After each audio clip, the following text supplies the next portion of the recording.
papers now. I'm not asking again. I'm not signing anything. I have questions. Your questions don't matter. Just sign it. Let's just review this.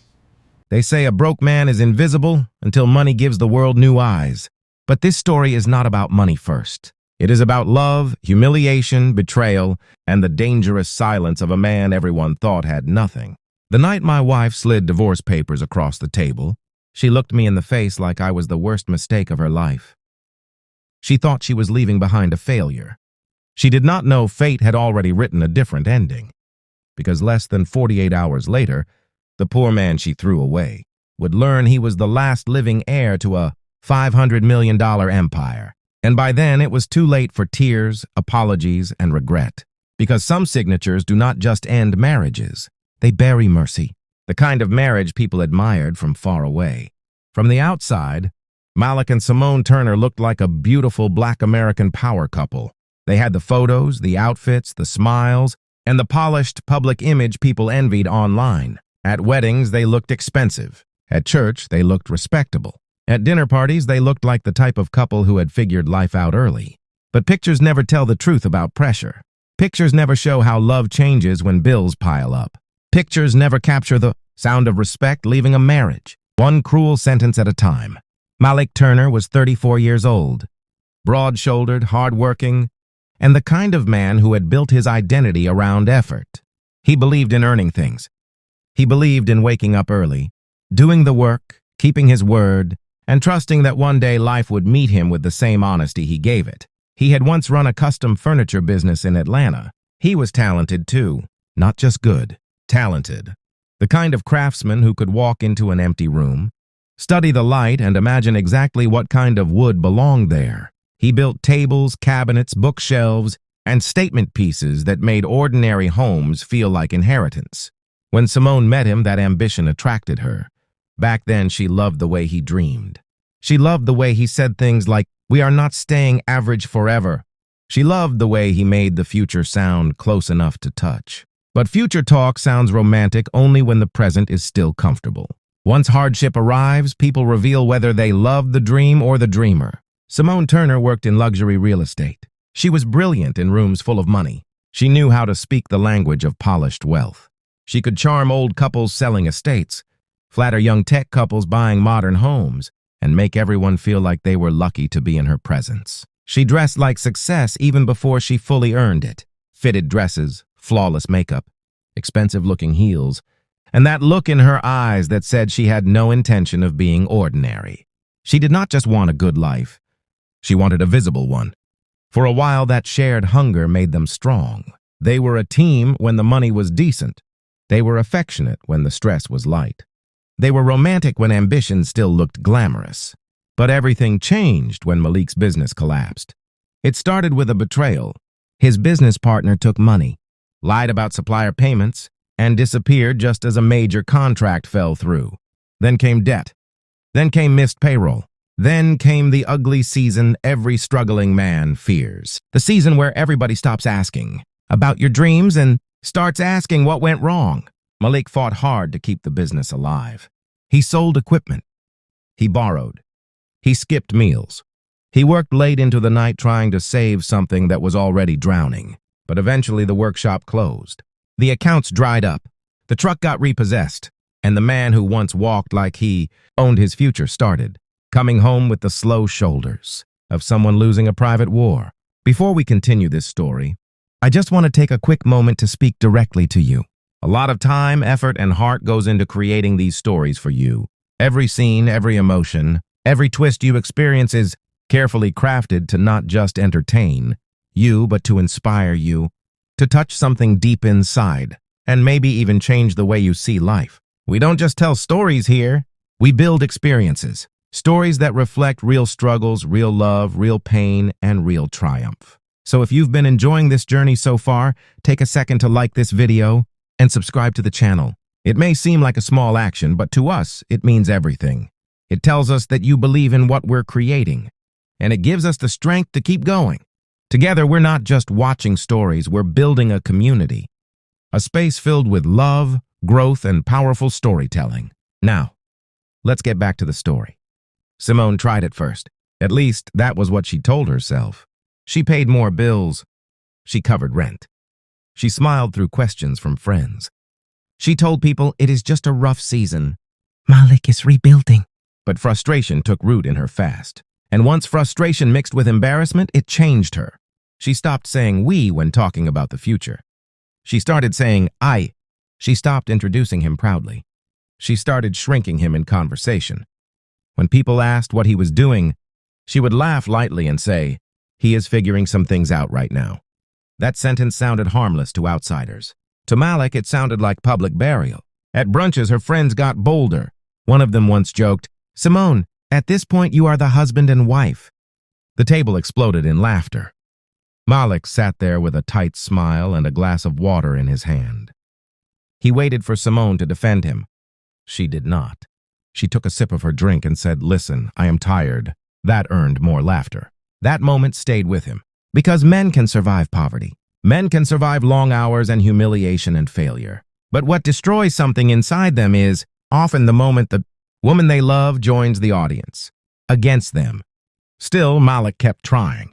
He took delivery shifts. He worked overnight warehouse jobs. He fixed things for cash. He carried furniture. He patched drywall. He assembled desks in rich people's homes and then drove back to a small apartment where his own marriage was falling apart. He came home exhausted and still asked Simone if she had eaten. Still rubbed her shoulders when she complained about work. Still believed that if he just held on long enough, she would remember who he was. But Simone was changing in a way he could not fix. Not because she had become evil. Because she had become ashamed. And ashamed people can become cruel when they think someone else is making them look weak. In the beginning, the arguments were about money. Then they became about effort. Then about pride. Then about potential. Then about whether love alone was enough. And finally, they became about something deeper and uglier. Value. One Tuesday night, Malik came home with sore hands and dust on his jeans after helping install cabinets for a contractor friend. He smelled like sweat, wood, and fatigue. The apartment was dim except for the kitchen light. Simone stood by the counter in a cream blouse and fitted skirt. Still dressed from work, scrolling on her phone with that tight silence he had learned to fear. You ate? Malik asked. She did not look up. Yes. You want me to make something? No. He set his keys down. You all right? That made her laugh once. A short, bitter laugh. Do I look all right? Malik exhaled slowly. Simone, not tonight. No, let us do tonight, she snapped. Because every night it is the same thing. I come home stressed. You come home tired. We act like this is temporary, but it has been temporary for too long. Malik leaned against the counter across from her. I am working. Barely. His eyes narrowed. What does that mean? It means this is not a life. This is survival. I did not marry survival, Malik. I married vision. That hit him harder than yelling would have. He kept his voice calm. So because life got ugly, now I am not the man you married. She looked him dead in the face and said, You are not the man I married. Silence swallowed the room. Those words did not sound like anger. They sounded like a verdict. Malik looked down at his hands. Hands cut by wood splinters, warehouse boxes, and hard labor. Hands that had built furniture, fixed their bed frame, moved her office setup, and carried groceries into that apartment without complaint. Suddenly, those hands felt invisible. What exactly changed? He asked quietly. Simone threw her phone on the counter. Everything changed. I am carrying this household. I am carrying the image. I am carrying the pressure. I am carrying the questions. And every time I look up, you are still talking about what could happen instead of what is happening. I never stopped trying. That is not the same as winning. That one landed like a slap. Malik nodded once, but his throat tightened. Because there it was. The real issue.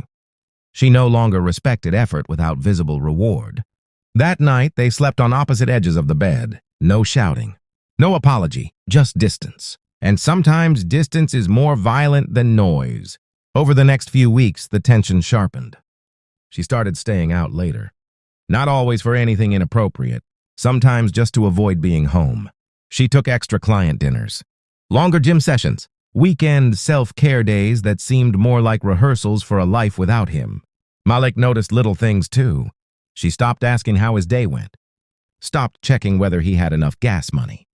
Stopped touching him first. stopped speaking to him like a husband, and started speaking to him like a problem she had not solved yet. One evening, while she was getting ready for an event, he stood in the bedroom doorway and asked, "Do you still want this marriage?" She froze for half a second while adjusting an earring. Then she said, "I want peace." That answer told him everything, because people say peace when they do not want to admit what they are really leaving behind. Friday came heavy. Malik had worked a short warehouse shift that morning, then helped Jamal move tools at the auto shop. His back ached. His bank account was nearly empty, and his pride had been worn thin all week by things no man talks about easily. Around 3:42 in the afternoon, his phone buzzed. It was Simone. "Come to my office by 5, we need to talk." That was all. No softness, no context, no please, no heart, no wife in it at all. Just a message that felt colder the longer he stared at it. He read it 3 times. Jamal noticed something in his face immediately. "What happened?" Jamal asked, wiping his hands on a rag. Malik showed him the phone. Jamal read it, then looked up. "That does not sound good." Malik let out a breath through his nose. "No, it does not." Jamal leaned against the workbench. "You want me to ride with you?" Malik shook his head. "No. Whatever it is, I need to walk into it myself." Jamal studied him for a moment. Then he said, "Listen to me carefully. Whatever happens in that office, do not forget who you are, because somebody else got tired of waiting for your season to change." Malik looked away. That hit somewhere deep, because when a man is struggling, the hardest thing to protect is not his income, it is his identity. People begin speaking over his story. They describe him in smaller words. They turn his season into his name. Malik drove to downtown Atlanta with the windows up and his thoughts loud. Traffic crawled. The city flashed by in expensive glass and polished buildings. The same city that makes successful people feel visible and struggling people feel erased. His shirt was clean but old. His watch was scratched. His gas tank was just above empty, and somewhere inside his chest, something ancient was already preparing for impact. He parked in the garage beneath Simone's office building and sat in the car for a full minute. He looked at himself in the mirror. Tired eyes, trimmed beard, strong face, a man worn down but not broken yet. Then he whispered, almost to himself, "Walk in standing," and he got out. Simone's office was on the 12th floor of a high-end building downtown. The lobby smelled like polished marble, soft perfume, and money. Everything about the place was designed to make people feel small unless they already belonged there. Malik stepped out of the elevator and saw Simone waiting near the glass conference room. She looked stunning. Black-fitted outfit, straight posture, hair laid perfectly, face calm in the way people get when they have already rehearsed hurting someone. But she was not alone. A man stood beside her, tall, dark blue suit, leather folder tucked under one arm, professional stillness, lawyer energy. Malik felt something inside him drop. "Come in," Simone said. No greeting, no kiss on the cheek, no softness to ease the blow, just instruction. He followed them into the conference room. There, on the polished table, sat a neat stack of papers and a black pen placed on top. He stopped walking. "What is this?" he asked. He knew, but pain often asks questions whose answers it already feels. Simone folded her arms. "My attorney will explain." The man stepped forward and gave a polite nod. "Darius Cole, counsel for Mrs. Turner." Mrs. Turner. The title sounded wrong coming from another man's mouth inside the room where his marriage was about to be dissected. Darius opened the folder and spoke in the flat professional tone lawyers use when they are paid to turn human. Heartbreak into clean procedure. The documents in front of you are divorce papers, along with a settlement agreement. There are no children, and given the current structure of assets and liabilities, this process can remain relatively straightforward if signed today. Straightforward, Malik almost laughed. Nothing about the last few years had been straightforward. He looked at Simone. "So that is what this is. You bring me to your office with a lawyer and paperwork." She lifted her chin slightly. "I did not want a scene." "No," Malik said. "You wanted control." Simone's expression tightened. "Malik, please do not do this." He stared at her. "Do what? React to my marriage ending like it matters?" The lawyer shifted slightly, uncomfortable now.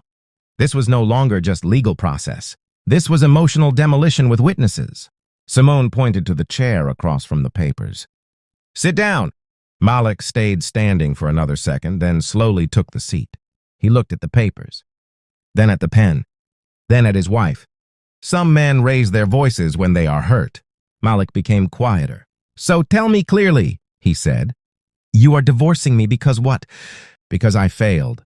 Because I lost money. Because I embarrassed you." Simone's eyes flashed. "Because I am tired." "That is not an answer. It is the truth." "No," Malik said. "It is the summary version. Give me the real one." The room went still. Simone exhaled and finally said it.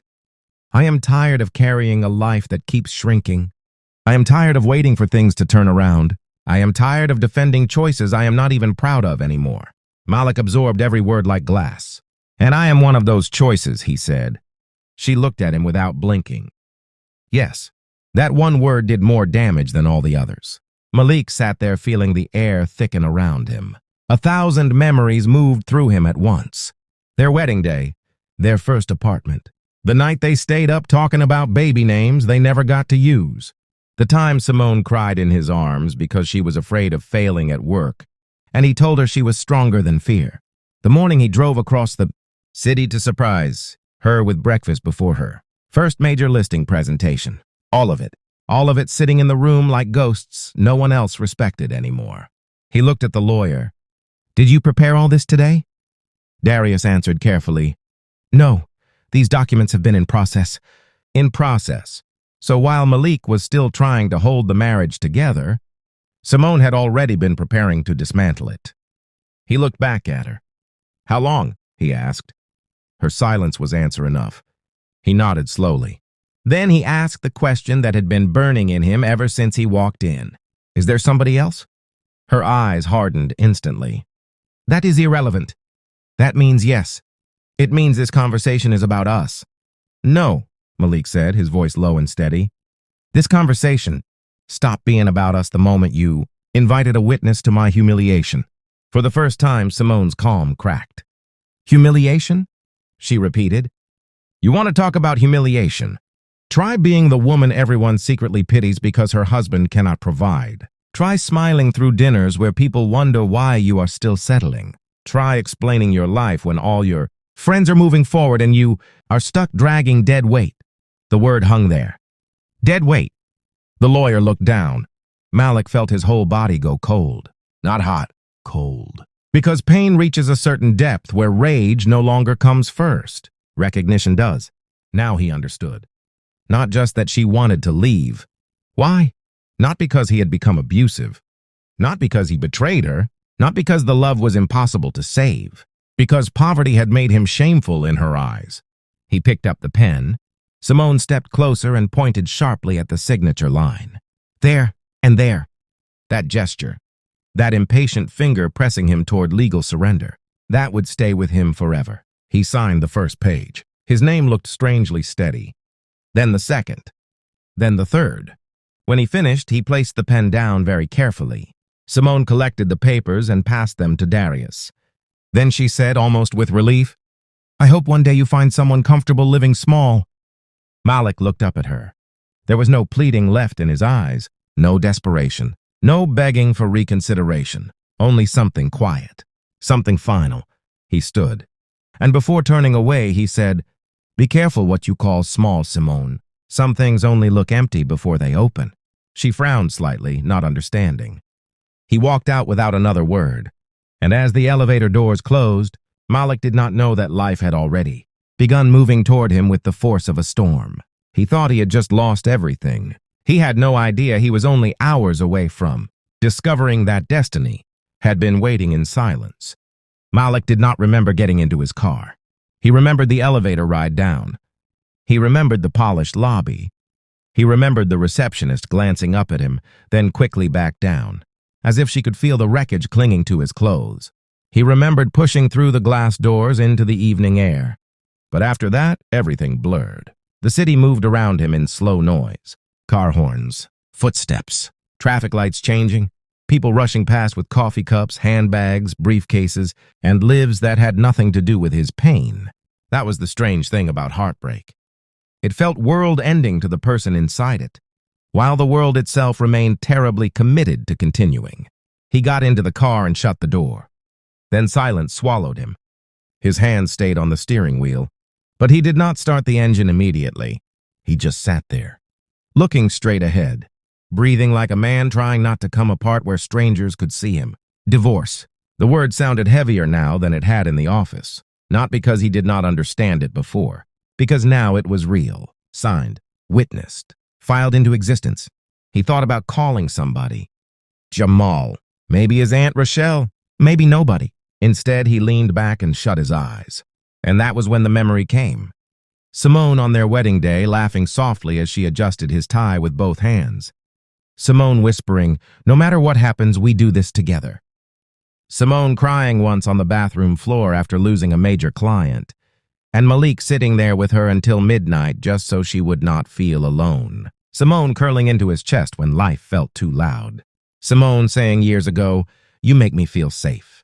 Safe. That word almost made him laugh now, because in the end, she had become the place he was least safe. His phone buzzed on the passenger seat. Unknown number. He stared at it. For 1 second, he almost let it ring out. He was not in the mood for spam calls, debt reminders, fake warranty offers, or anybody trying to sell hope in installments. But something made him answer anyway. "Hello," a woman's voice responded, polished and calm. "Am I speaking with Mr. Malik Elijah Turner?" "Yes. My name is Evelyn Baptiste.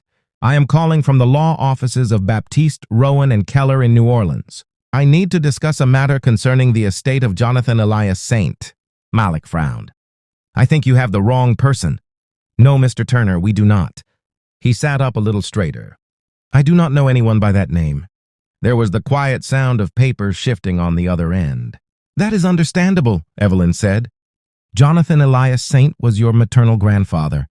The words hit like a break in weather. Malik's face tightened. "My what?" "Your maternal grandfather," she repeated. "Your mother, Alana Turner, was born Alana Saint." For a moment, Malik could not speak. His mother had died when he was 12. She had raised him on nursing shifts, quiet resilience, and a kind of tired love that never complained loudly. She was not mysterious in the dramatic sense. She was just private. Very private. She rarely spoke about her family. Never mentioned old wealth, never mentioned New Orleans, never mentioned a man named Jonathan Elias Saint. All Malik had from that side of her life was a silver locket she wore constantly until the day she died. Inside it was an old, faded photograph. A little girl beside a stern-looking black man in a white suit, standing in front of a giant southern house with columns and ironwork. Malik used to ask who the man was. His mother always answered the same way. Someone who had money but not enough love. At the time, he was too young to understand that some sentences are biographies, disguised as warnings. "What does this have to do with me?"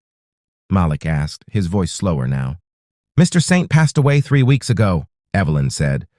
"There has been an extensive probate review due to multiple disputes in the succession line. After a lengthy investigation, you have been confirmed as the final direct living heir to the Saint estate." Malik blinked once. The parking garage around him seemed to become unnaturally still. "I do not understand." "That is expected.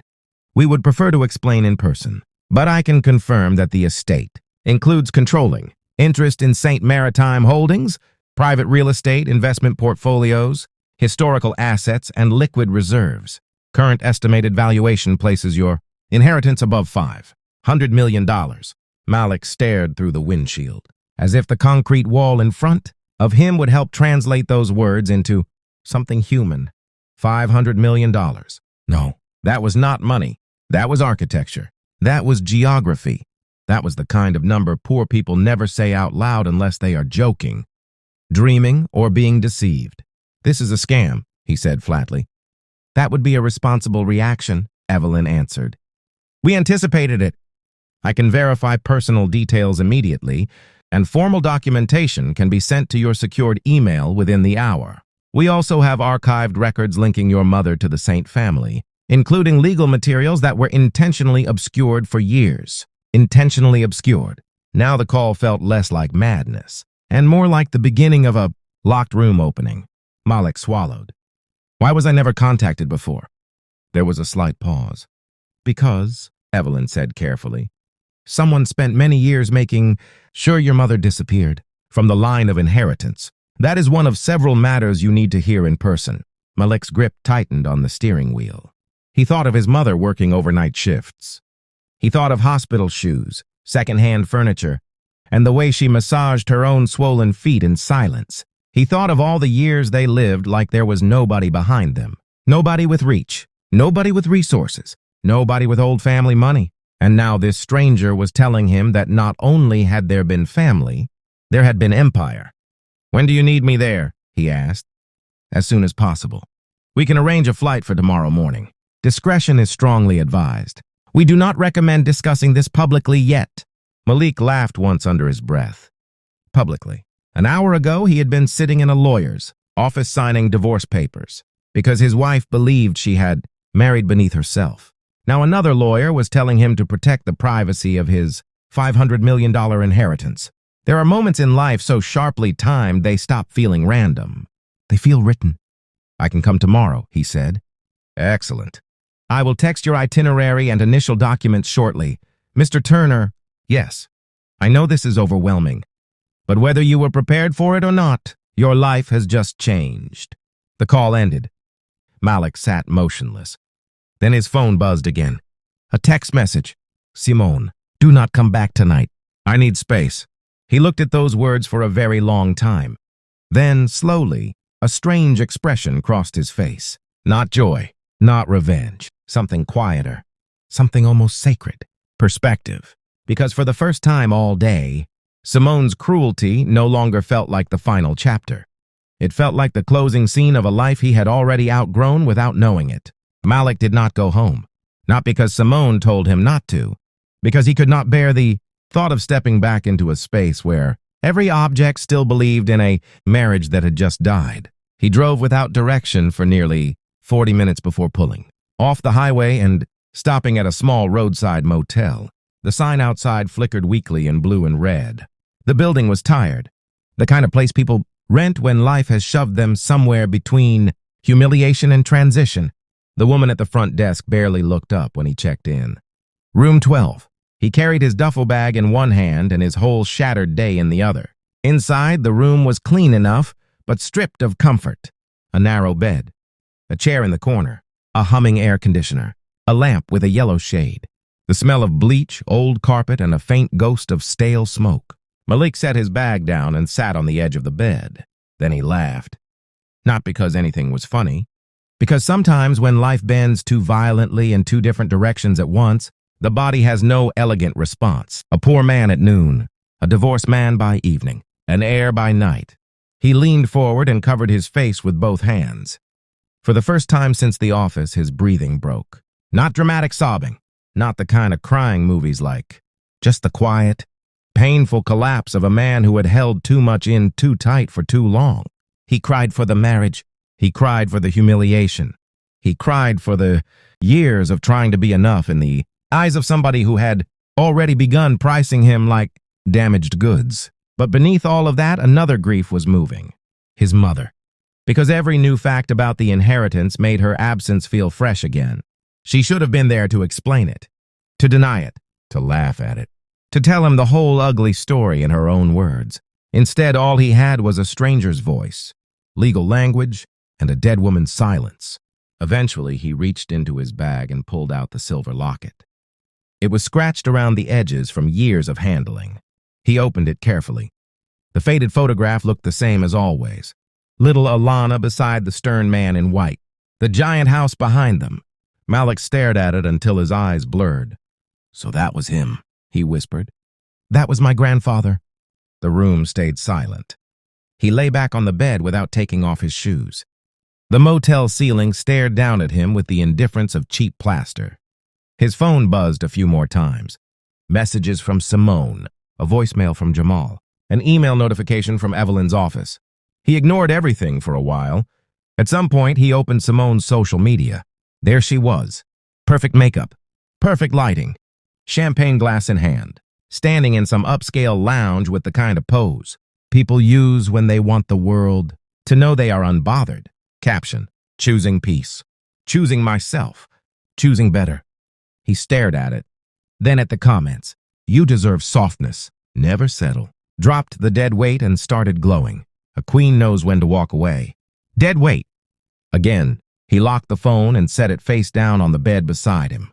There was a time when he would have called her immediately, would have demanded an explanation, would have said something sharp or wounded, or desperate enough to at least make her feel what she had done. But now there was something else in the room with him. Silence. Not empty silence. Powerful silence. Because he knew something she did not. And for once, he did not need to chase dignity. He only needed to protect it. That night in the cheap motel room, beneath a flickering lamp and a tired ceiling, Malik made a decision. He would tell no one. Not Jamal. Not Simone. Not the people who laughed. Not the friends who measured men by invoices and image. He would go to New Orleans in silence. He would learn the truth. He would understand what had been hidden from his mother. And he would let the world keep speaking about him exactly the way it wanted to, until truth arrived on its own. There is something dangerous about a man who has been publicly underestimated. Right before destiny opens its hand, around midnight, Malik finally listened to Jamal's voicemail. His friend's voice came through rough, loyal, and straight to the point. Bro, I do not know exactly what happened, but I know your face when something bad is coming. Listen to me carefully. A hard season does not make you worthless. A woman leaving you does not define you. And anybody who uses your struggle to measure your manhood was never seeing you right in the first place. Call me when you can. I am serious. Do not disappear into your own head. Malik replayed it twice. Some people do not realize how much salvation can live inside one simple voice message. Not because it solves anything, because it reminds you that somebody still knows who you are while the world is busy rewriting you. He called Jamal back. Jamal answered on the second ring. Malik. Yeah. What happened? Malik looked at the locket in his hand. She filed. A pause. Then Jamal let out a slow breath. I am sorry, bro. She made me sign in her office. With a lawyer there. Another pause. Longer this time. Then Jamal said, his voice lower now, that was not just divorce. That was disrespect. Malik closed his eyes. Yeah. You want me to come get you? No. Where are you? It does not matter. It matters to me. Malik almost smiled. I am okay. No, you are not. But you are alive, and that is enough for tonight. That line nearly cracked him again. Jamal continued. Listen, stay somewhere safe. Eat something. Sleep if you can. Tomorrow we talk. Malik hesitated. Then he said, Jamal, if your whole life changed in one phone call, what would you do? There was a short silence on the other end. I would first ask whether I got hit in the head. Malik let out a real laugh this time. Brief, but real. Then Jamal's tone sharpened. What happened? Malik stared at the ceiling. I cannot explain yet. Is it bad? No. Good. A beat. Is it crazy? Yes. Jamal exhaled. All right then. Do not explain yet. But whatever it is, do not make decisions tonight from pain. Pain is a terrible lawyer. Malik looked toward the dark motel window. Yeah. And Malik. Yeah. You are still him. That sentence stayed in the room even after the call ended. You are still him. Not because money had arrived. Not because destiny had turned. Because worth, that depends entirely on circumstances, was never worth much to begin with. Sleep barely touched him. Around 2:13 a.m., Malik sat up and opened the email from Evelyn Baptiste. There were attachments, legal records, a probate summary, a preliminary succession report, archived birth records connecting Alana Saint to Jonathan Elias Saint, photos of a historic mansion in New Orleans, corporate summary sheets for Saint Maritime Holdings, and one short note at the top. Mr. Turner, attached are initial materials to verify the legitimacy of my call. Please review at your discretion. Your flight departs tomorrow at 9:15 a.m. from Atlanta. Car service details included below. I strongly advise discretion until we speak in person. Respectfully, Evelyn Baptiste. Malik opened the birth record first. There it was. Alana Saint, his mother's name. Not imagined, not fabricated, not mistaken, Saint. He moved to the next file. A photograph of the estate. The same house from the locket. White columns, long balcony rails, ancient oaks. His chest tightened. Then he opened the financial briefing. He did not understand everything on the page. Trust language, holdings, asset categories, but the figures were enough. The estate was real. Not fantasy, not a misunderstanding. Real. He sat there under the dim motel light, with his knees bent and the laptop glowing against his face, and he realized something frightening. Money this big does not arrive alone. It arrives with history, with enemies, with expectations, with bloodline politics, buried resentment, and old secrets expensive enough to kill for if they ever surfaced. This was not just inheritance. This was entry into a war he did not know had been fought around his name since before he was born. And suddenly Simone felt very far away, not unimportant, but smaller than the storm gathering beyond her. He shut the laptop and stared at the dark room. Then he whispered, "Mama, what did you leave me inside all this?" By dawn, Malik had stopped being the man who walked into Simone's office. Not because the pain was gone, because another responsibility had entered the room and demanded space beside it. He showered in the motel's narrow bathroom, shaved carefully and put on the cleanest clothes he had. Black shirt, dark jeans, simple shoes. Nothing expensive, nothing dramatic. Just enough dignity to match the silence he had chosen. Before leaving, he looked around the room one last time. Cheap lamp, faded curtains, wrinkled bedding, a place meant for temporary people. 12 hours earlier, he would have described himself that way too. Temporary, discarded, a man someone had outgrown. Now he was something else. A secret. He checked out just after sunrise. The woman at the desk slid his receipt across the counter without looking at him twice. She had no idea, and that strangely comforted him. Because in the final hours before life changes completely, anonymity can feel like the last honest thing you own. Outside, the air was cool and pale with morning. His phone buzzed once more. "Simone, we need to discuss some things about the apartment." Malik looked at the message. Then he put the phone in his pocket without replying. An airport car would be arriving soon. New Orleans was waiting. His mother's hidden bloodline was waiting. A dead grandfather's empire was waiting. And somewhere inside all of that wealth, Malik could already feel something else waiting too. Truth. The kind that does not just make men rich. The kind that explains why they suffered the way they did. He stood by the curb with one duffel bag in his hand and the early sun touching the side of his face. Yesterday, he had signed away a marriage because his wife believed he was too poor to matter. Today, he was on his way to inherit a fortune large enough to rearrange everyone who had ever underestimated him. But destiny was not done, because money would not be the only thing waiting in New Orleans. So would his mother's silence. And inside that silence, a story far bigger than divorce. The car service picked Malik up right on time. The driver was an older black man in a dark suit with silver at his temples, and a calm face that suggested he had spent years transporting powerful people without ever becoming impressed by them.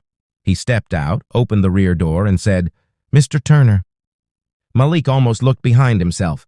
Nobody had called him that with this kind of formality before. Not with the weight of assumption, not with the tone that says the world already knows your name belongs somewhere expensive. He slid into the back seat with his duffel bag beside him and watched Atlanta pass through the tinted window.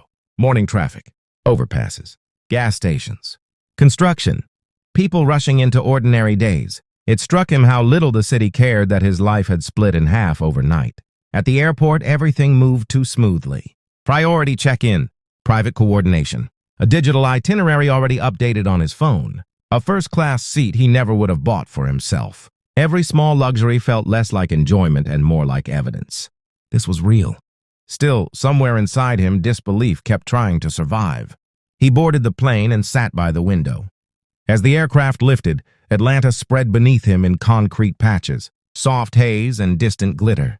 That city had held his dreams, his marriage, his failures, his humiliations, and the version of his life he thought was fixed. Now he was leaving it with one bag and a family secret too large to carry normally.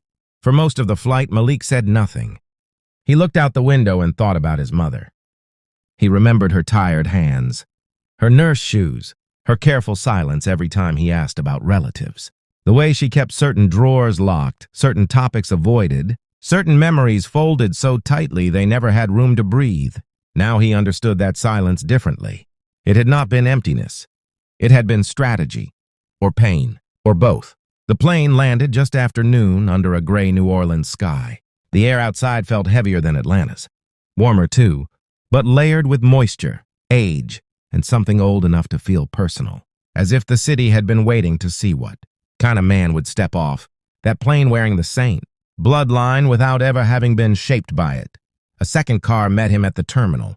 This one was longer, blacker, quieter.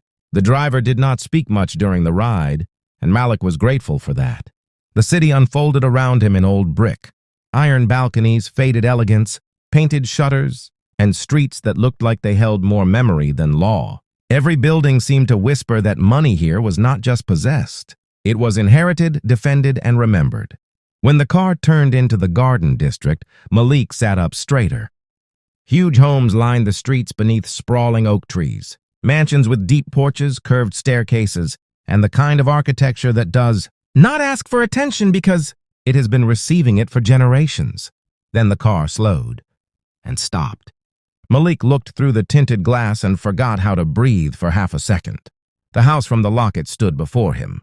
White columns, dark shutters, wide steps, black ironwork curling along the upper balcony. Ancient oak limbs stretched over the property, like arms protecting something too old to explain simply. His mother's photograph had not lied. This place was real. The driver stepped out and opened the door. "Welcome, sir." Malik got out slowly.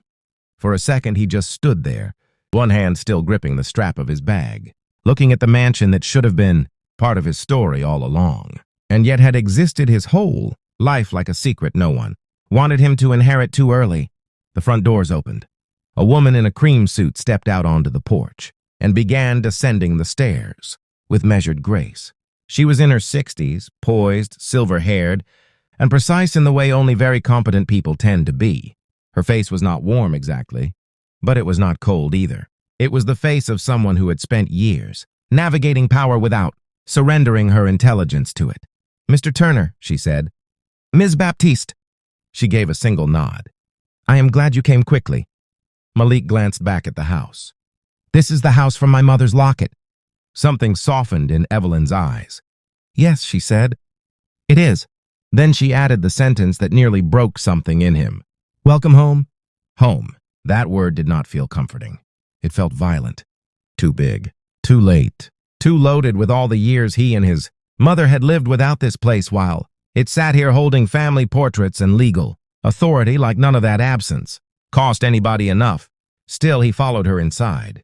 The foyer was enormous. Black and white marble floors, crown molding, portraits lining the walls, a chandelier that looked old enough to have watched generations rise, scheme, marry, and bury each other beneath its light. Malik slowed as they moved deeper inside. The faces in the portraits looked back at him with expensive confidence. Some stern, some elegant, some cold. And then one of them stopped him completely. A painted portrait of a young black woman in a pale dress, standing beside the same broad-shouldered man from the locket photograph. His mother, not older, not tired, young, beautiful, unburdened in the face, at least from a distance. Malik stared. "She hated sitting for that portrait," Evelyn said quietly behind him. "She was 16. He swallowed hard. "She was here." Yes, that answer carried too much. It meant she had once belonged somewhere, grand enough to paint her into, oil and hang her in a hallway, and still ended up dying in hospital scrubs, carrying silence instead of inheritance. Evelyn let him have the moment. Then she led him to a private library with dark wood walls, high shelves and tall windows looking out onto the grounds. A tray with water and coffee sat untouched on a table. Several folders had already been arranged neatly in front of a leather chair. "This room," Evelyn said, "is where we will begin." Malik set down his bag. He was no longer just visiting a mansion. He had crossed the threshold into a version of his own history that had been stolen, buried or hidden from him, and now it was finally opening. The library smelled like leather, paper, wood polish, and old decisions.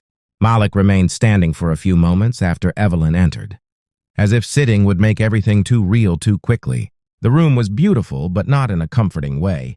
It was beautiful the way courtrooms, cathedrals, and family vaults can be beautiful.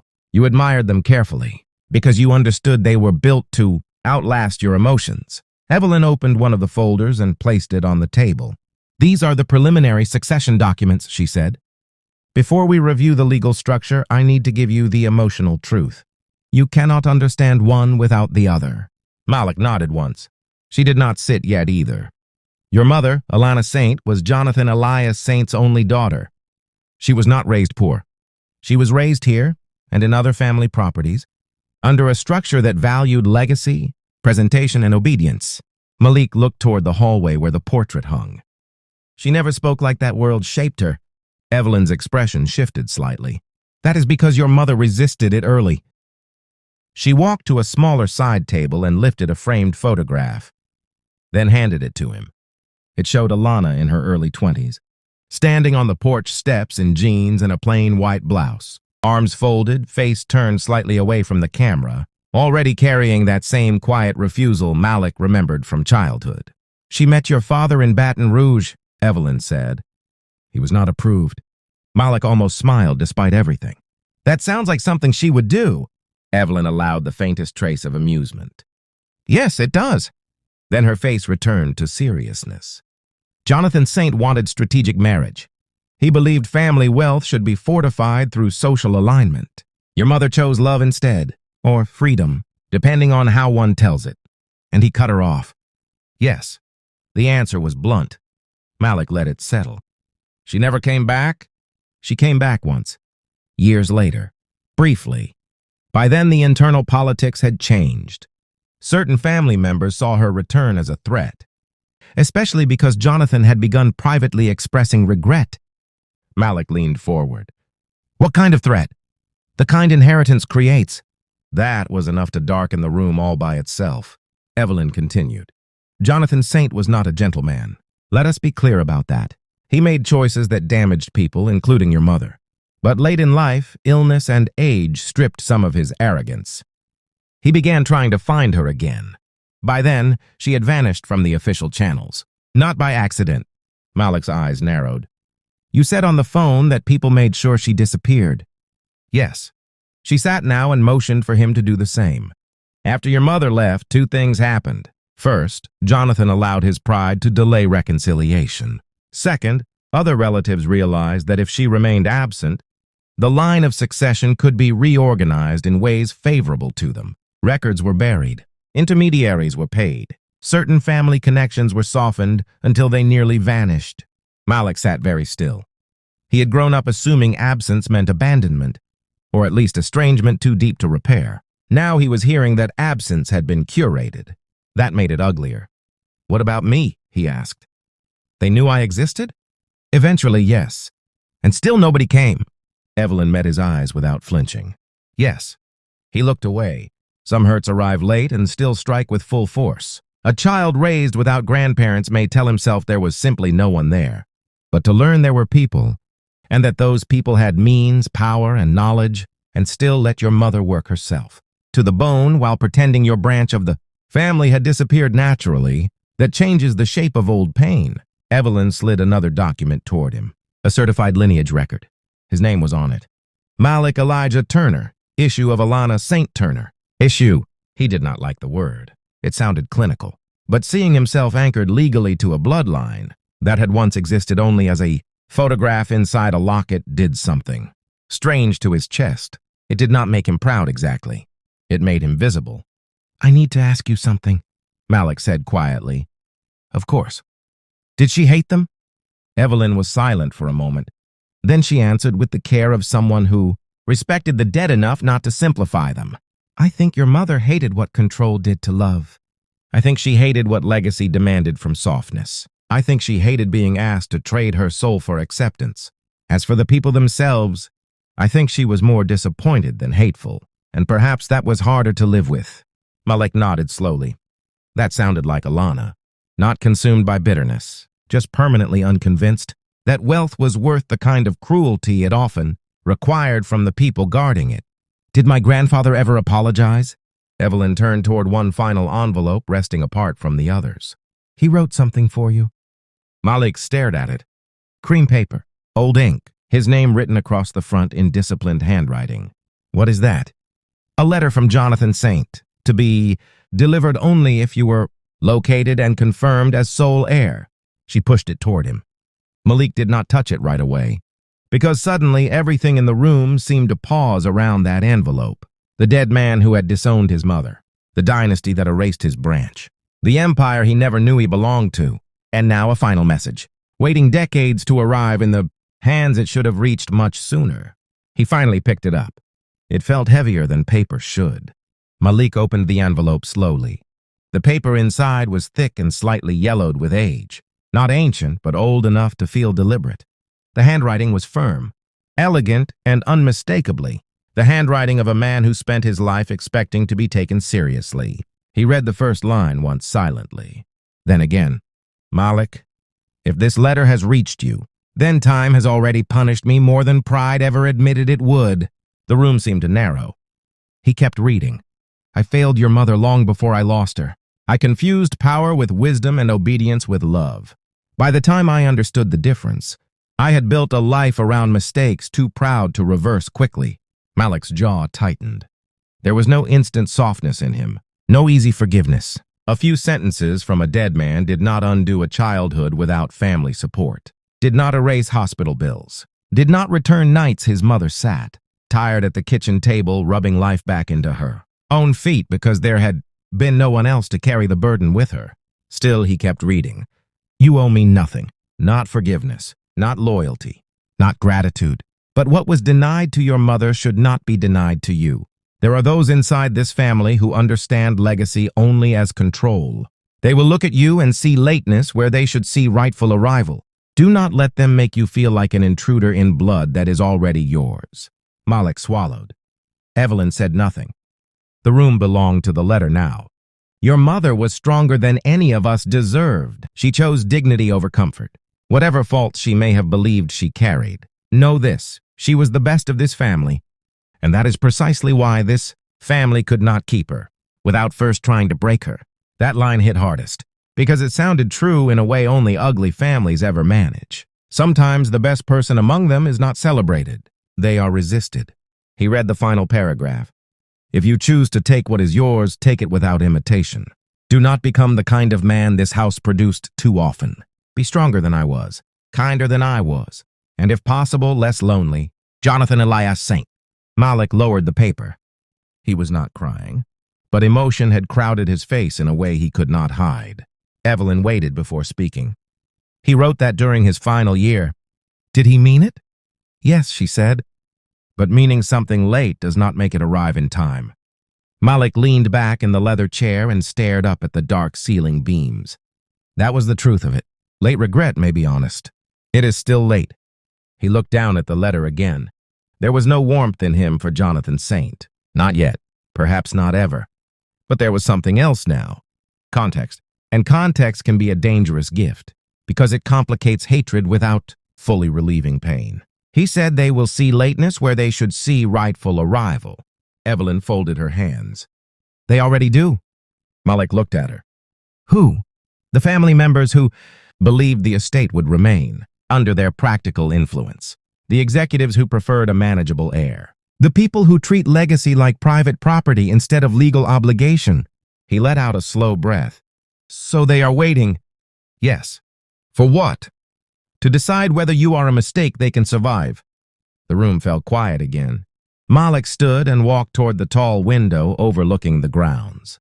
Rain had started outside. Soft, gray southern rain. The kind that makes old houses look like they remember too much. He folded the letter carefully and slipped it back into the envelope. Then he said, "I spent years being underestimated by people with less reason to do it than these ones. If they are waiting to decide what I am, they should not take too long. I do not plan on arriving softly." For the first time since he entered the mansion, Evelyn smiled. It was brief, but real. "Good," she said, "because the board meets tomorrow." The next morning, Malik woke in a suite larger than his entire old apartment living room. He had barely slept. Not because the bed was uncomfortable. It was too comfortable. Luxury has a strange effect on people raised without it. It does not immediately soothe. Sometimes it unsettles first, because the body keeps waiting for the cost. He dressed carefully. Dark trousers, black button-down shirt, no flashy accessories. No attempt to costume himself as old money. If those people expected some grateful, awkward newcomer trying too hard to look inherited, they were going to be disappointed. Evelyn met him downstairs in the foyer.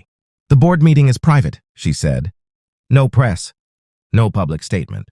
Officially, it is a succession confirmation and internal transition review.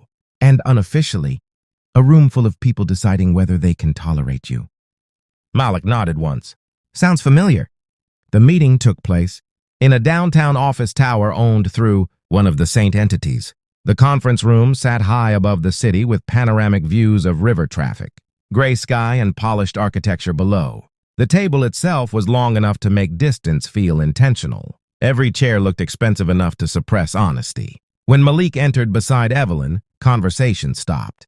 He saw the room take him in all at once. The older men in tailored suits, the women wearing precision-like armor, the executives with financial eyes, the relatives with ownership in their posture, even before the law said otherwise. And there it was, that familiar look, assessment. He had seen versions of it before in wealthier neighborhoods, during contractor pickups, and at events where people politely measured him before, deciding what level of respect he had earned. But here it carried more calculation, because money this large changes not only how people judge you, it changes what they fear you might become if left unchecked. A silver-haired man near the center of the table spoke first. "This is him." "Not a greeting, just inventory," Evelyn answered before Malik did. "This is Mr. Malik Elijah Turner, sole direct beneficiary under the final Saint succession instrument, confirmed through probate review and lineage verification." The man leaned back. "Charles Saint," he said, "Jonathan's nephew." Malik took a seat slowly. "Good to meet you." Charles did not smile. A woman in burgundy silk glanced down at a folder and said, "We were led to believe the succession complications would take longer to resolve." "They would have," Evelyn replied, "if the legal truth were weaker." A younger executive cleared his throat and shifted a stack of papers. The room was already trying to reassert control through tone, through process, through bureaucratic calm. Malik knew the type. People who act like the temperature of a room belongs to them. Charles folded his hands. "No offense, Mr. Turner, but blood alone does not prepare a man to govern an enterprise of this scale." Malik met his eyes.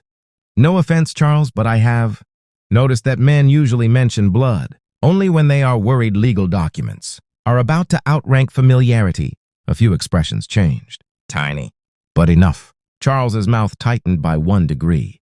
"We are speaking of operational competence, not family poetry. And I am speaking of the way people prefer to describe rightful heirs as unprepared, when they were expecting easier arrangements." The younger executive looked down to hide what might have been amusement. Good, Malik thought. Let them see he heard the insult the first time. The meeting began in earnest after that. Financial exposures, governance briefings, pending litigation, port operations, trust structures, corporate voting rights, all of it presented with the polished speed of people hoping complexity itself might intimidate him. But Malik listened. Really listened. That unsettled them more than confusion would have. He noticed who interrupted Evelyn, who avoided direct eye contact when certain records came up, who used phrases like institutional continuity, legacy stability, and experienced stewardship, when what they really meant was keep power where it has always circulated. At one point, Charles said, "Given the unusual nature of this succession, it may be prudent for Mr. Turner to assume a symbolic role while operational authority remains with more seasoned hands." There it was, not hidden now. Malik leaned forward and rested his forearms on the table. "Let me save us all a few hours," he said. The room went still. "I know exactly what I look like to some of you. I know you see a man who was not raised in rooms like this. I know my voice sounds too ordinary. My history sounds too rough, and my arrival sounds inconvenient. But I did not survive being publicly underestimated in one life, just to come inherited again in another." Nobody moved. Even Charles was forced to listen now. Malik continued, "I am not here to imitate the kind of man this family usually trusted. That record does not impress me. I am here because the law says this bloodline is mine, because my mother was denied what should have never been hidden from her, and because anyone in this room, confusing unfamiliarity with weakness is about to educate themselves the hard way. Silence. Real silence. Not polite silence. The kind that comes after someone says what was never supposed to be said so clearly. Charles gave a cold smile. So you have spirit. Malik returned it with none of the same warmth. No, I have memory. Spirit is what people call it when a man from outside refuses to lower his eyes. And just like that, the room changed shape around him.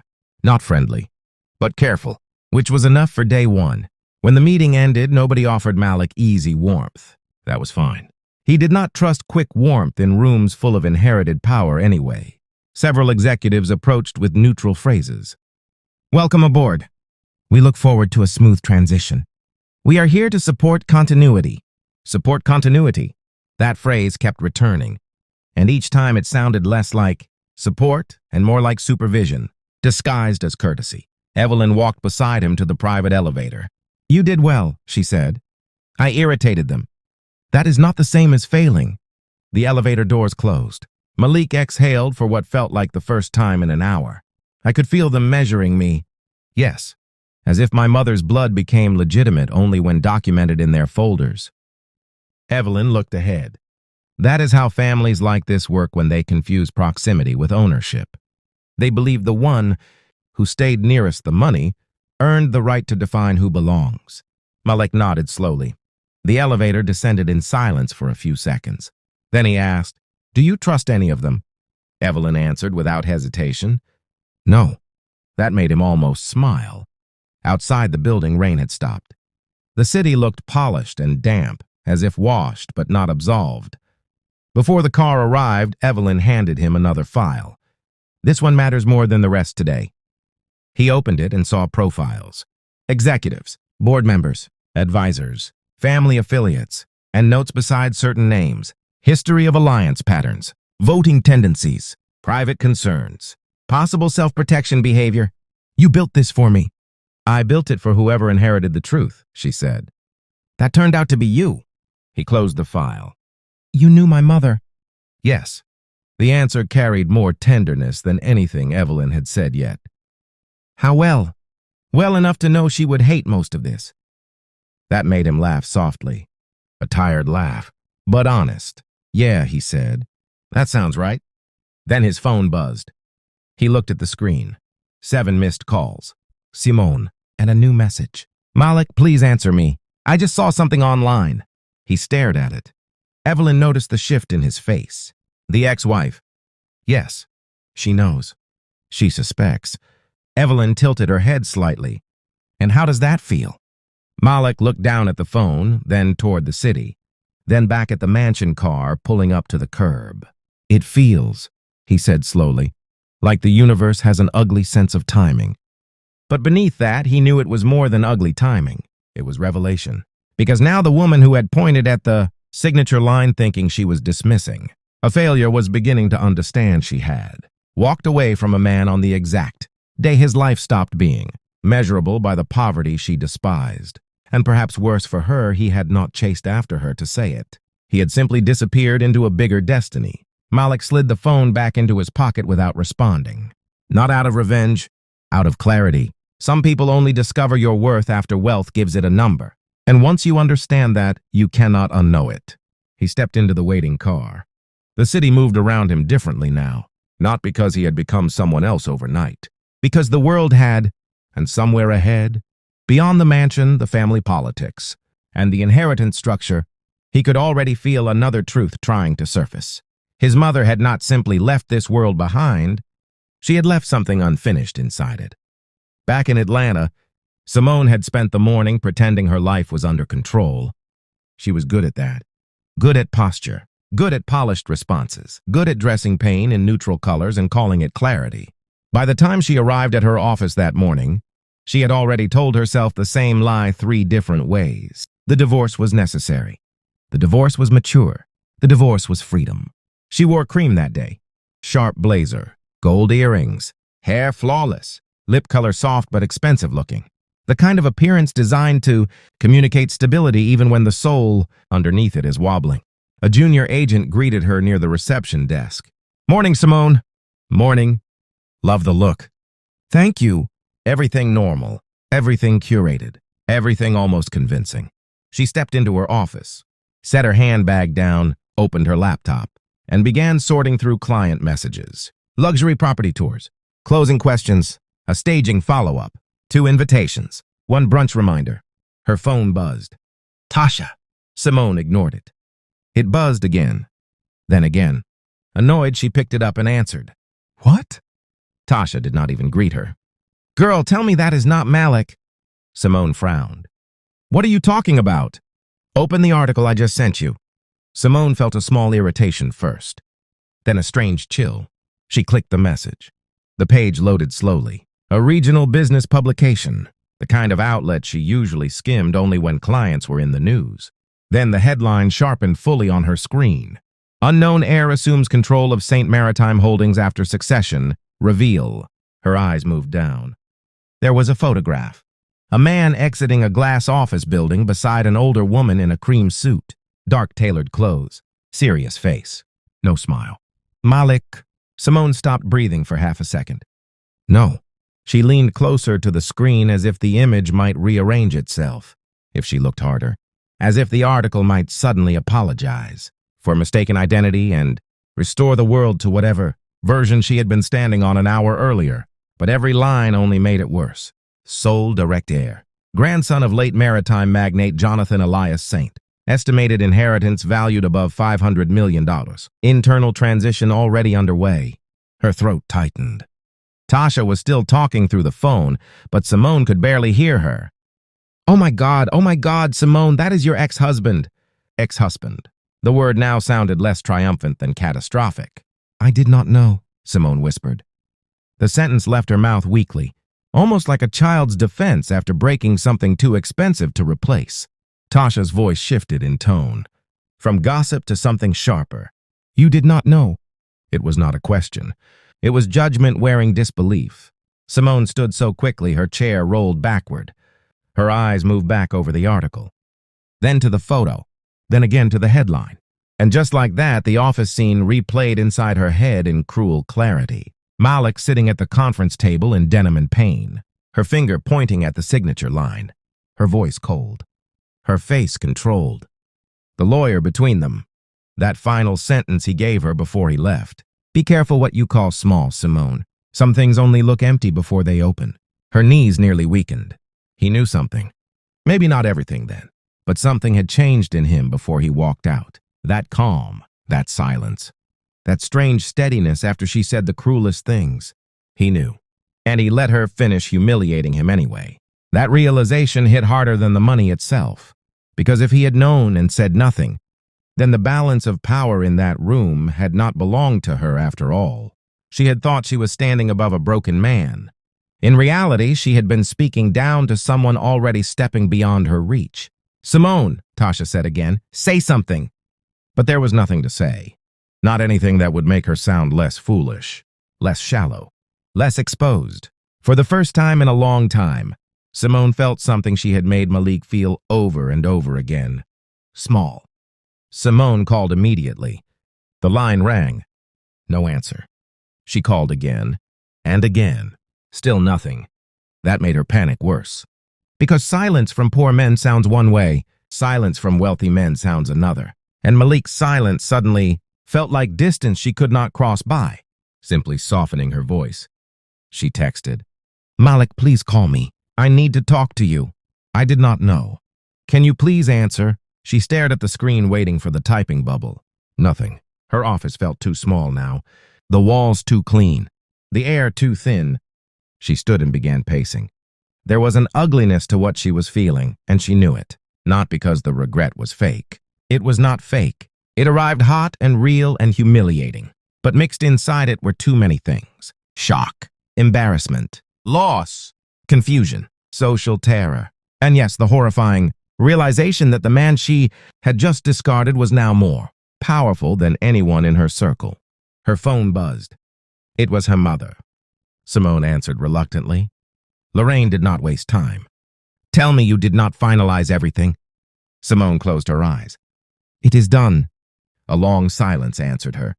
Then Lorraine said, slow and hard, you divorced a man in 48. Hours later, he became half a $1 billion wealthier. Please do not say it like that. How else should I say it? Gently, poetically, you moved too fast. Simone's anger flashed up partly because the truth hurt too much. I did not know. That is exactly the problem. Simone gripped the edge of her desk. It was not just about money. Her mother inhaled sharply through the phone. Maybe not at first. But if you are honest, money had become the measure. That is why you need to be very careful with your next move. My next move? Yes, do not call him sounding desperate. Do not look greedy. Do not beg. If there is any part of that marriage left emotionally, you need to approach it with dignity. The strategy in her mother's tone made Simone feel suddenly sick. Because even now, with regret pounding through her chest, the world around her was already treating Malik's inheritance as a puzzle to be managed. Not a wound, not a tragedy, not an exposure of character, a puzzle. I have to go, Simone said. She ended the call before Lorraine could continue. Then she looked again at the unread messages she had sent. Malik and felt the first true crack of shame widen. He had begged for understanding while poor. Now she was asking for access after wealth. There was no version of that looked good under honest light. Still, she called again. No answer. That hurt. And because it hurt, she began to understand something.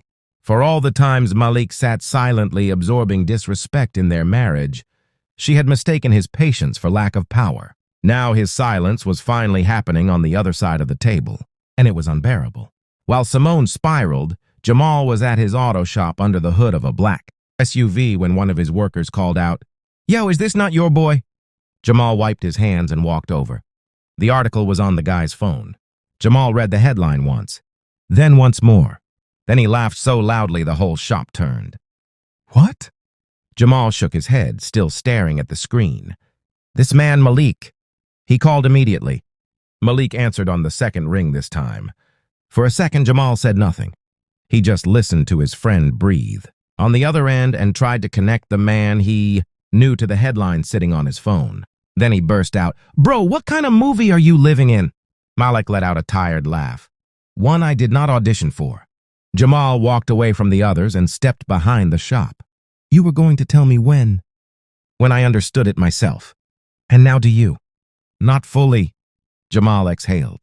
500 million. That is the estimate. Estimate? Malik laughed softly. Yeah. Jamal shook his head so hard he had to stop walking. Man, yesterday you were in a motel. I know. And today you are some mysterious heir. I know. Jamal got quiet then. The joking left his voice. You good? Malik took a second before answering. No. That honesty landed harder than anything else. Because Jamal understood what outsiders never do. Money can change logistics overnight. It does not change the speed of heartbreak. She knows, Malik added. Simone? Yes. Jamal let out a low sound. Of course she does.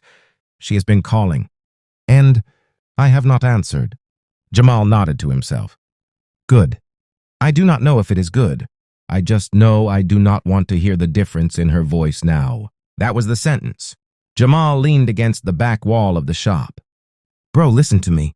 Whatever she sounds like now, do not let that rewrite what she sounded like before. Pain has a way of becoming negotiable when money enters the room. Do not let her refinance your memory. Malik was silent. Then he said, That was cold. It was accurate. They both laughed, and for a brief second the absurdity of life gave them relief. Then Malik's tone shifted. There is more to this than inheritance. Something happened in my mother's family. Evelyn thinks records were buried. Jamal straightened. So this is not just rich granddaddy left you money. No, it is bigger. Then be careful. I plan to. Jamal's voice lowered. And Malik, yeah. You do not need to become them just because this belongs to you. The line went quiet, because that fear had already been hiding somewhere in Malik. Not spoken yet, but there, he had seen what wealth did to rooms, to posture, to loyalty, to the basic way people decide who deserves warmth. I know, Malik said finally. No, Jamal replied. You know in theory, I am saying, remember it when the cars get longer, the suits get cleaner, and the people around you start acting like God loves you more now. Malik smiled to himself. That is why I need you around. Obviously. You think old money knows how to tell you when your attitude stinks. That is friend work. They ended the call with laughter. And in a world already rearranging itself around Malik's name, Jamal remained what he had always been. Proof that not everybody waits for a headline before deciding your worth. That evening in New Orleans, Evelyn insisted Malik attend a private dinner at the mansion. Why? He asked. So they can see you in softer lighting and still fail to relax. He almost smiled. The guest list was controlled. A few executives, 2 extended relatives, 1 longtime family advisor, a charity board chair, and according to Evelyn, at least 3 people who would spend the entire meal pretending not to assess him. Malik wore a tailored dark suit borrowed from the mansion's emergency arrangement, with a family clothier. He hated how natural he looked in it, not because it was ugly, because it fit too easily. The dining room was breathtaking. Long polished table, silverware arranged like geometry, tall candles, crystal, portraits watching from the walls, as if they still expected the living to perform well under inherited eyes. As guests arrived, the social choreography began. Smiles, measured handshakes, smooth introductions, the kind of conversation wealthy families use to test intelligence, while pretending to discuss weather, philanthropy, and architecture. A woman named Camille Saint kissed the air near Malik's cheek and said, "You have your mother's face. That is the first nice thing anyone in this family has said to me." Camille blinked, then gave a small amused smile. Fair enough. A port executive asked about Atlanta with the tone people use when they are trying to decide whether your background qualifies as grit or embarrassment. Malik answered simply, no over-explaining, no apology. Then Charles arrived late. He entered like a man irritated by the fact that a room had continued existing before he got there. Dark suit, silver cufflinks, mouth arranged in courtesy, eyes arranged in something else. "Mr. Turner," he said, settling in. Malik met his gaze, learning who expected me not to. Charles smiled without warmth. "This family values tradition." Malik took a sip of water. Families often say that when they mean hierarchy. The table heard it. Pretended not to, but heard it. Dinner moved through courses and coded remarks. Stories about Jonathan Saint. Stories that polished him. Stories that avoided what he did to Alana. Stories that framed the family as disciplined, strategic, visionary. At one point, an advisor named Roland said, "Legacy requires difficult decisions. History judges them more kindly than individuals in the moment do." Malik set his fork down. "My mother is dead," he said quietly. "So if anyone here would like history to judge her absence kindly, now would be a good time to stop talking about cruelty." Like it was a management style, silence dropped over the table so fully the candles seemed louder. Charles's jaw flexed. Roland cleared his throat. "No disrespect intended." "Then choose better language." And just like that, everyone in the room understood something new. The heir had manners, but he was not tame. Later, while dessert was served and old Southern jazz drifted from another room, Malik noticed how eyes kept returning to him. Not openly hostile now. Something more complex. Curiosity, annoyance, recognition, concern. He was becoming real to them. That was the beginning of all real tension, because people can ignore an abstract heir. They cannot ignore one who speaks back. By midnight, Simone had made up her mind. She could not fix anything from Atlanta. Phone calls were too weak, texts were too pathetic, and silence was crushing her. So she booked a flight to New Orleans. She told herself it was not about money. She repeated that so often it almost began to sound defensive even inside her own head. It was about closure, about apology, about hearing him, about saying the things she should have said before. But beneath every noble explanation sat one ugly truth she could not fully wash out. If Malik had always been worthy and she only saw it clearly after wealth gave it shape, then she had revealed something shameful about herself. And now she needed to know whether that revelation had ruined everything beyond repair. She packed quickly. White linen set, soft perfume, low jewelry. Nothing too flashy. Nothing that would look like performance. Everything chosen with care, because women like Simone understand visual language almost as instinct. At 2 a.m, she sat on the edge of her bed with her suitcase open and stared at the dark room. This same room had held her confidence just days ago. The confidence of a woman sure she had made the difficult but correct decision. Now it held something else, fear. Not just fear of losing money she never had, fear of being seen too clearly by the man she had wounded worst. Because if Malik looked at her now and understood all of it, the class anxiety, the impatience, the embarrassment, the way she let public opinion harden her heart, then she would no longer get to hide inside the polished version of herself she showed the world. He would know exactly who had divorced him. And maybe that was what made regret feel hottest, not the thought of losing access to his future. The thought of becoming unforgettable for the worst version of herself.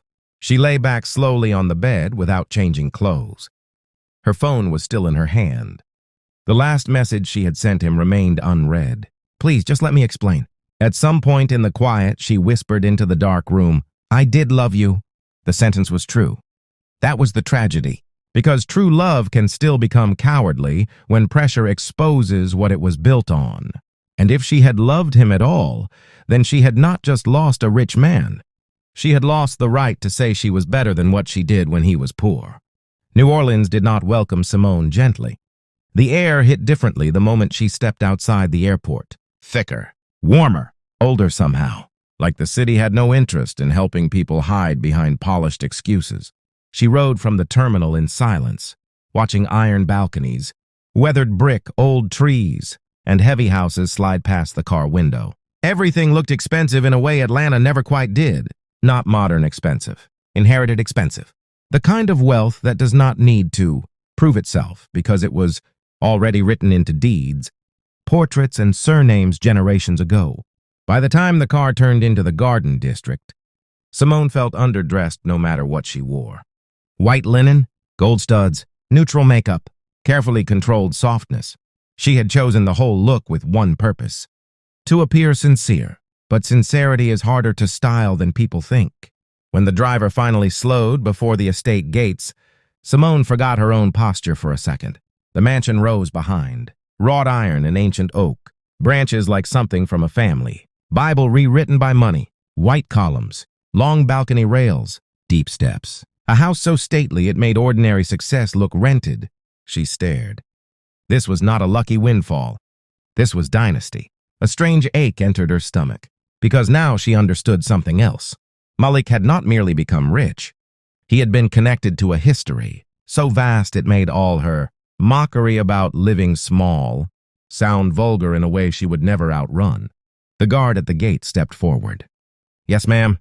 I am here to see Malik Turner. The guard's face remained professionally blank. Do you have an appointment? No, but he knows me.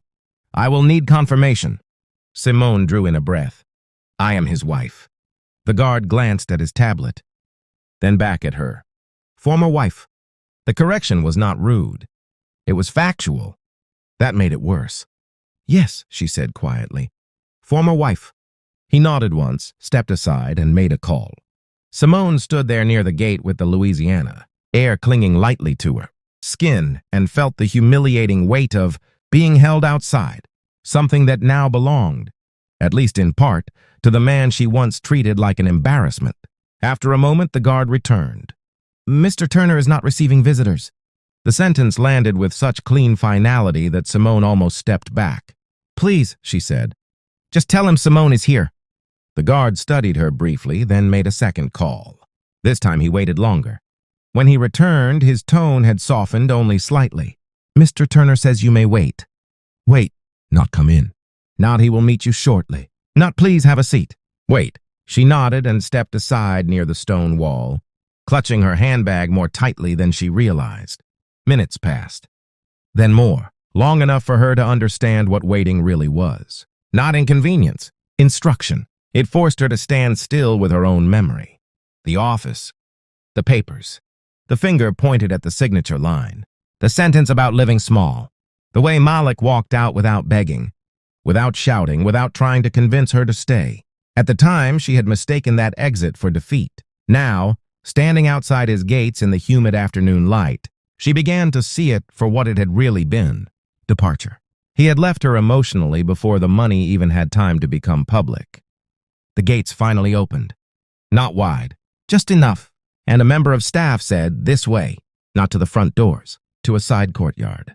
That detail told her everything. She was being granted audience, not intimacy. And suddenly her heart was pounding harder than it had on the day. She signed the marriage certificate.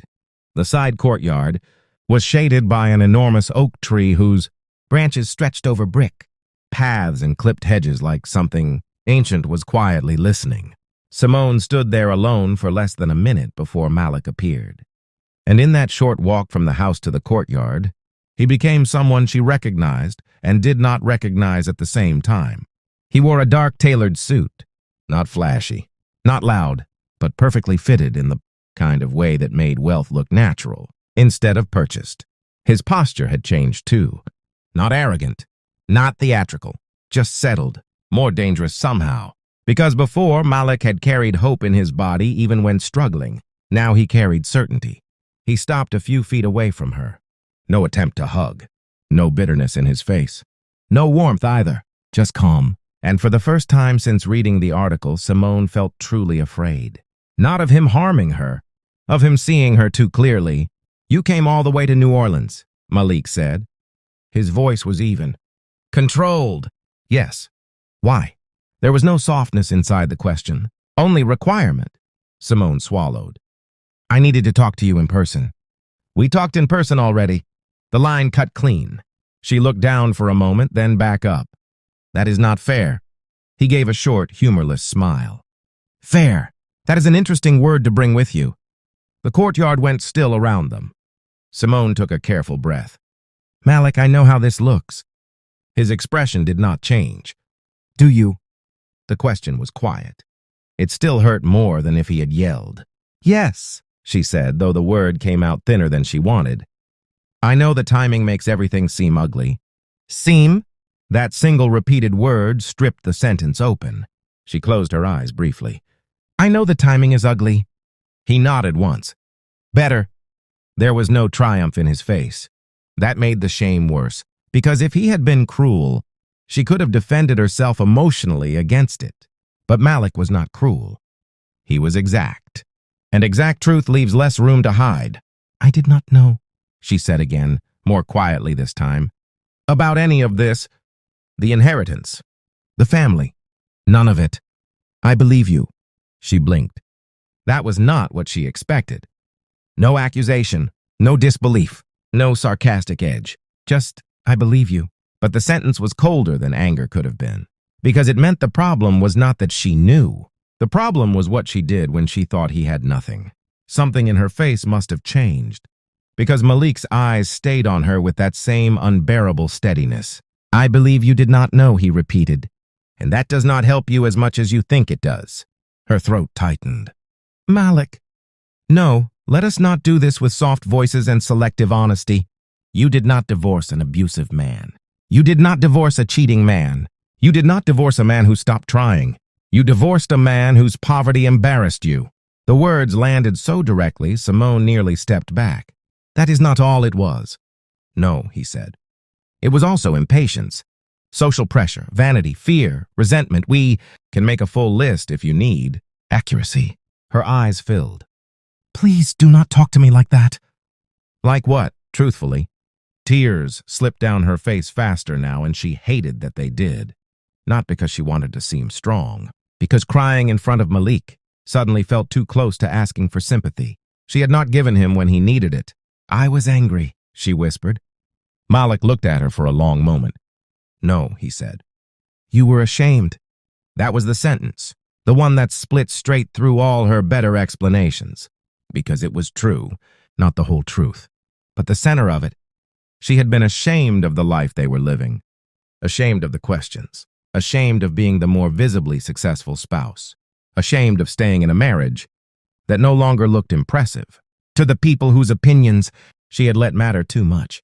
And hearing him name it stripped her down emotionally, in a way no public embarrassment ever had. She cried openly now.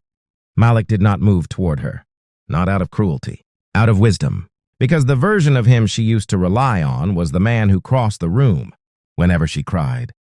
This version understood that comfort offered too early can become confusion disguised as kindness. Simone wiped at her face with the back of her fingers and tried again. "I know I was cruel.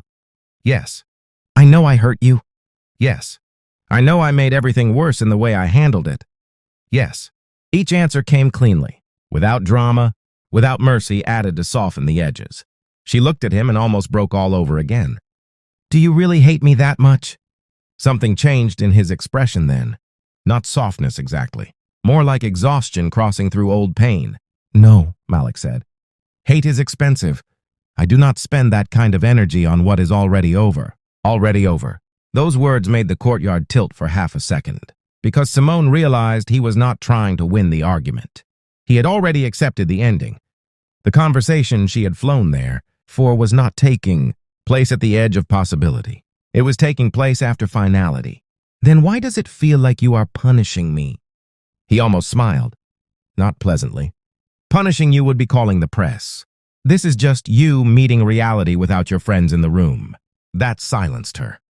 Because she remembered them now. The brunches, the jokes, the sympathetic little comments wrapped in superiority, the way she let people talk about Malik like he was dead weight she had nobly carried for too long. And worst of all, the fact that she had sometimes joined in, not always loudly, not always directly, but enough. I did love you, she said, the words breaking as they left her mouth. Malik's face did not change. I know. That answer startled her. You know? Yes. Then how can you stand there like this? He looked away briefly toward the house, then back at her. Because love is not only measured by how you feel when life is easy. It is measured by how you speak when the person beside you is losing. That is where you failed me. She closed her eyes. The sentence hit deeper than accusation because it was so precise. She had loved him once. She believed that. But she had not known how to remain loving when his struggle began reflecting badly on her in public. And that meant the love had not been as strong as she once thought. Or perhaps not as clean. Then, before she could stop herself, she whispered the sentence she should never have said aloud. If I had known... Malik stepped back.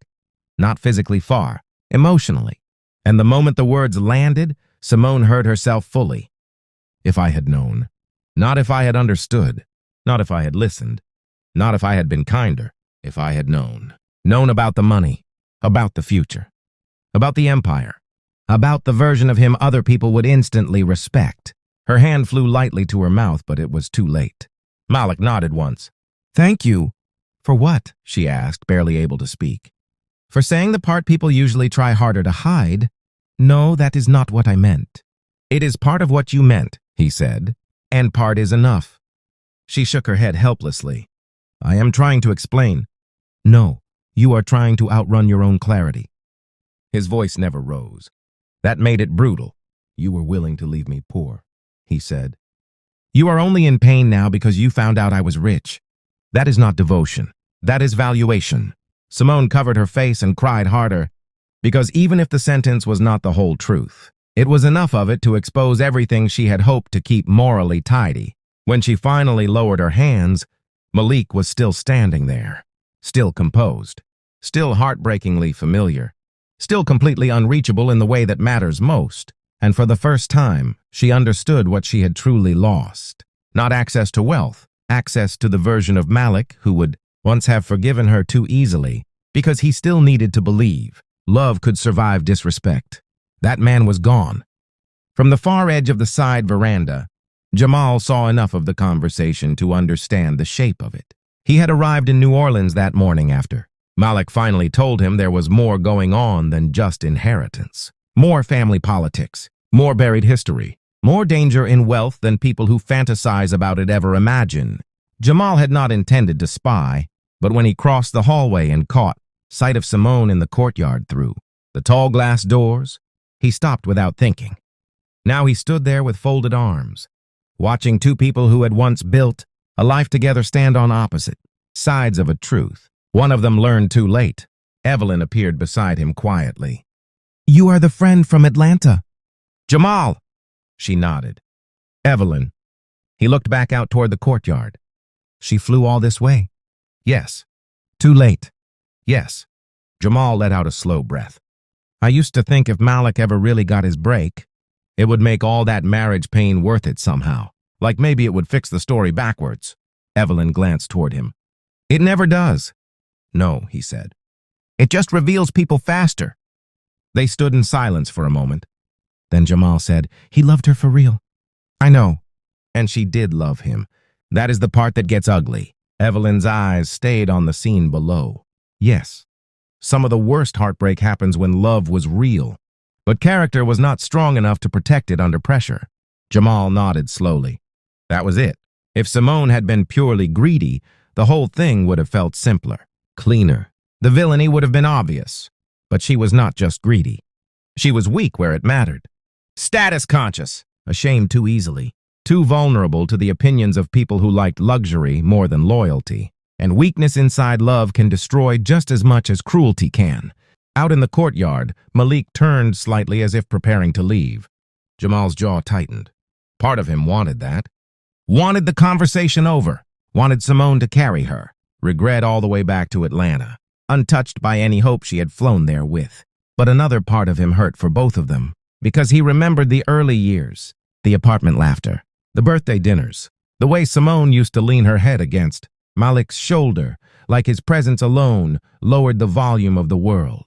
People do not always become strangers. Sometimes they become the worst version of themselves right beside the person who once knew their best.